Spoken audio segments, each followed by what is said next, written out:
હાલો જય દ્વારકાધીશ મિત્રો, કેમ છો બધા? મજામાં ને? સ્વાગત છે તમારું મારી ચેનલમાં. આજે આપણે બનાવવાના છે એકદમ ટેસ્ટી અને બજારમાં મળે એવા વડાપાઉં. તો વડાપાઉં બનાવવા માટે શું શું જોશે અને કઈ રીતે તેની રેસીપી છે તે જોવા માટે વિડીયોમાં છેલ્લે સુધી બન્યા રહેજો. અને ચેનલમાં નવા હોય તો સબસ્ક્રાઈબ કરવાનું ના ભૂલતા. તો ચાલો આપણે રેસીપી શરૂ કરીએ.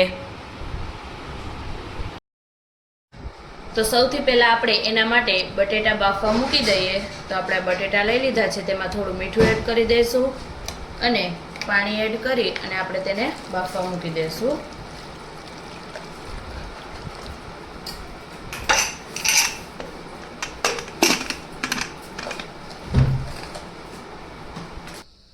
અને હવે મસાલો બનાવવા માટે આપણે લઈ લઈશું થોડુંક લસણ, થોડોક આદુનો ટુકડો અને થોડીક આ લીલી મરચી.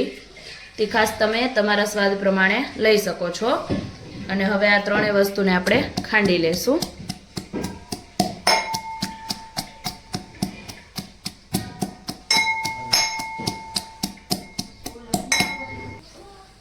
તો આપણી આદુ મરચાં અને લસણની પેસ્ટ બની અને તૈયાર થઈ ગઈ છે.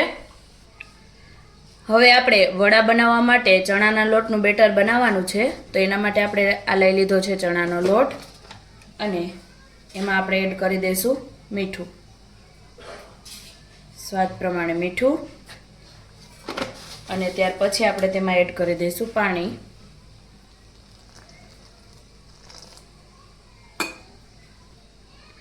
અને બેટરને તૈયાર કરી લઈશું.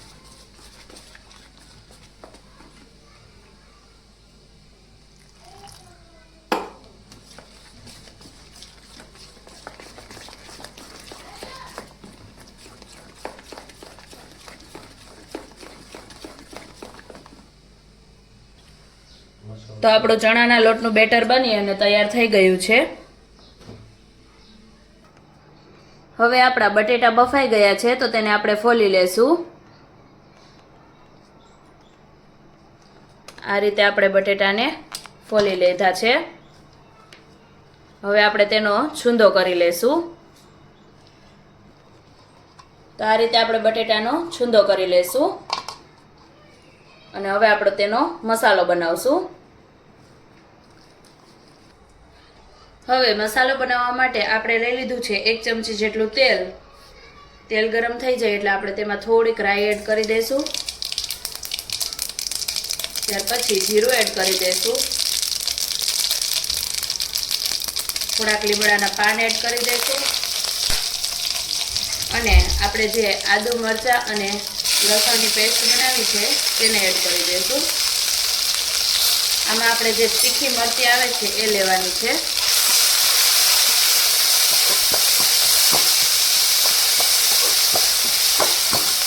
તમે તમારા સ્વાદ પ્રમાણે તીખી મરચી લઈ શકો છો.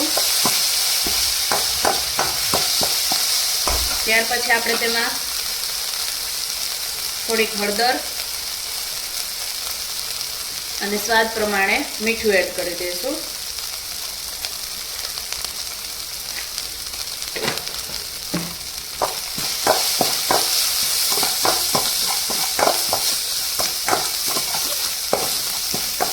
હવે જે આપણે બટેટા બાફીને લીધા છે એને તેમાં એડ કરી દઈશું. તો હવે બટેટા એડ કરી અને આપણે તેને હલાવી લીધો છે. એકદમ સરસ રીતે મિક્સ કરી લીધું છે. આ રીતે વડાપાઉંના મસાલામાં તેલ આપણે થોડુંક જ લેવું એટલે એકદમ સરસ આવો કોરો કોરો મસાલો તૈયાર થાય. અને ત્યાર પછી આપણે તેમાં થોડાક લીલા ધાણા એડ કરી દઈશું અને તેને પણ હલાવીને મિક્સ કરી લેશું. તો હવે આપણો મસાલો બની અને તૈયાર થઈ ગયો છે. હવે આપણે જે વડાપાઉંની સ્પેશિયલ સૂકી જે લાલ ચટણી હોય છે તે બનાવવાની છે. તો ચાલો એની પણ રેસીપી શરૂ કરીએ. તો વિડીયોમાં બન્યા રહેજો. હવે સૂકી લાલ ચટણી બનાવવા માટે આપણે એક પેનમાં 1 ચમચી જેટલું તેલ લઈ લીધું છે. તેમાં થોડાક આપણે માંડવીના દાણા લઈ લેશું.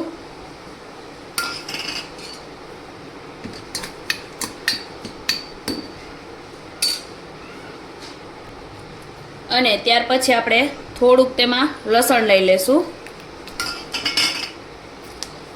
થોડાક આપણે મીઠા લીમડાના પાન લઈ લેશું.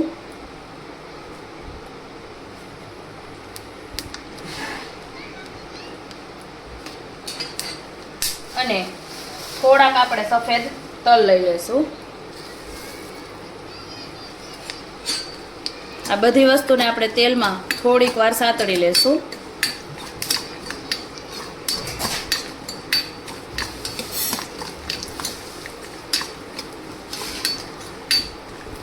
થોડીક વાર સાતળ્યા પછી આપણે તેને મિક્સર જારમાં એડ કરી અને ક્રશ કરી લેશું.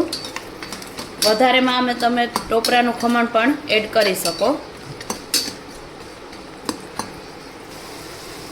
હવે આપણા દાણા અને લસણ એકદમ સરસ રીતે સતળાઈ ગયું છે, તો આપણે બંધ કરી અને તેને 2 થી 3 મિનિટ માટે ઠંડુ થવા દેશું. ત્યાં સુધીમાં આપણે જે આપણો મસાલો બનાવ્યો છે તેમાંથી બોલ્સ તૈયાર કરી લેશું. તો આ રીતે એમાંથી થોડોક મસાલો લઈ અને હાથની મદદથી આપણે આવા વડા તૈયાર કરી લેશું.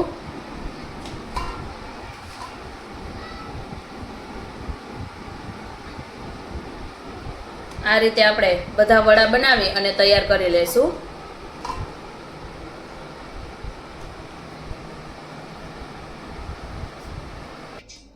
હવે આપણે તેને મિક્સર જારમાં લઈ લેશું.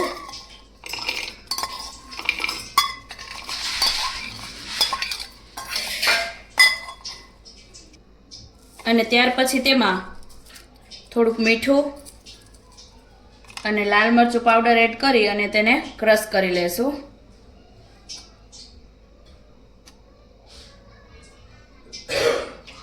તો આપણે તેને ક્રશ કરી લીધી છે અને આપણી સૂકી લાલ ચટણી બની અને તૈયાર છે.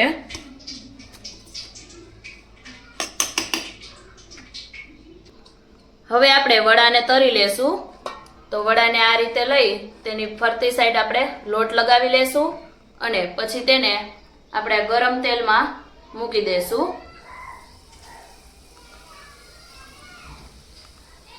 આ રીતે આપણે એક એક કરી અને બધા વડાને ગરમ તેલમાં મૂકી દેશું અને તેને એકદમ ક્રિસ્પી થાય ત્યાં સુધી તળી લેશું.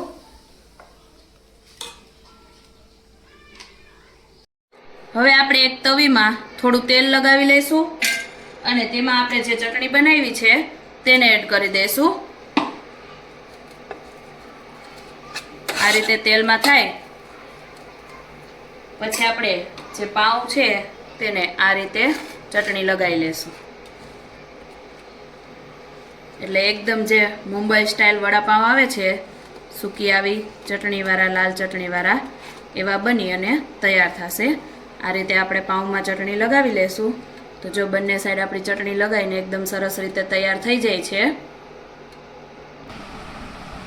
જો આ રીતે આપણે પાઉંમાં ચટણી લગાવી લીધી છે અને પછી આપણે આ રીતે આમ વડું મૂકી દેશું અને થોડુંક તેને પ્રેસ કરી દેશું અને પ્લેટમાં લઈ લેશું. તો તૈયાર છે આપણા એકદમ ટેસ્ટી અને જેવા બજારમાં મળે છે એવા વડાપાઉં અને તેની સૂકી લાલ ચટણી સાથે આપણી રેસીપી બની અને તૈયાર છે. તો રેસીપી ગમી હોય તો વિડીયોને લાઈક કરી દેજો અને જો ચેનલમાં નવા હોય અને હજી સુધી સબસ્ક્રાઈબ ના કરી હોય તો ચેનલને સબસ્ક્રાઈબ પણ જરૂરથી કરી દેજો અને તમે પણ આ રીતે વડાપાઉં ઘરે જરૂરથી ટ્રાય કરજો અને કમેન્ટ કરીને જણાવજો કે તમને રેસીપી કેવી લાગી.